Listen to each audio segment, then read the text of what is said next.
పైడిపాల గోత్రం, శివదేవుని సదాశివం, నిర్మలమ్మ, అమరేంద్ర, భాగమతి, అమృత, ఆకాష్, ఆనంద్, అంజలి. నెక్స్ట్ అమ్మా అనామిక అనామిక అనామిక అనామిక.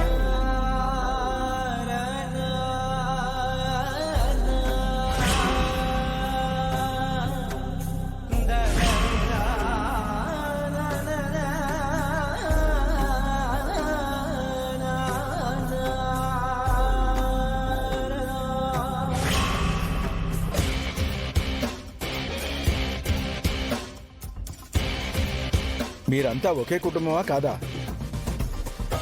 కాదండి, ఆమె ఎవరు? మాకు తెలీదండి.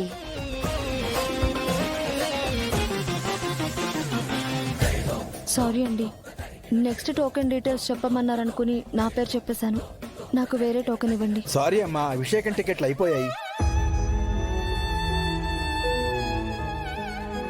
మీరు 1000 రూపాయలు ఇవ్వండి. సార్ ఒక నిమిషం ప్లీజ్ అండి, ఇంకో టోకెన్ ఏదైనా ఉంటే చూడండి. నేను ఒక్కదాన్నే ఉన్నాను, కావాలంటే ఎక్స్ట్రా పే చేస్తాను. డబ్బుల సమస్య కాదమ్మా, టోకెన్స్ అయిపోయాయి అందుకనమ్మా.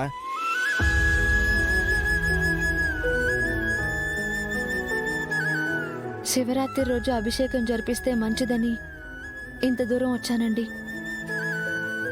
ఆ జరిగే మంచి నా జీవితానికి చాలా ఇంపార్టెంట్. ప్లీజ్ మీరేమైనా చేయగలరేమో చూడండి.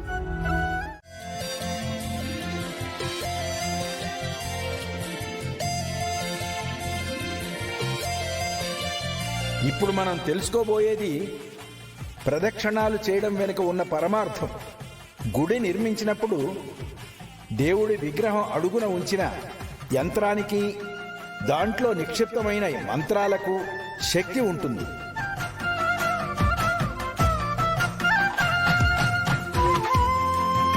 మనం గుడి చుట్టూ ప్రదక్షిణాలు చేయడం వల్ల ఆ శక్తి మనలోకి ప్రవేశించి మానసిక, శారీరక ఆరోగ్యం మెరుగుపడుతుందని నమ్మకం. ప్రదక్షిణాలు చేయడంలో పలు విధానాలున్నాయి. ఆంటీ వాళ్ళు ఇక్కడే ఉంటానన్నారే.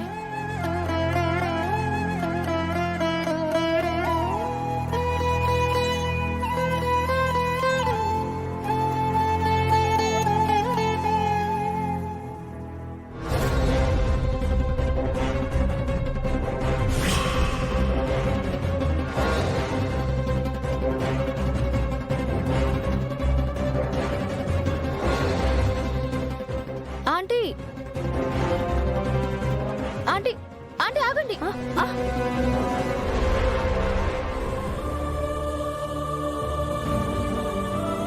కొంచెం చూసుకొని నడవచ్చు కదా ఆంటీ. దీని మీద కాలు వేసుంటే కాలికి ఎంత గాయమయ్యేది. ఇంక చూసుకొని నడుస్తానమ్మా. ఉండండి, నేను తీస్తాను.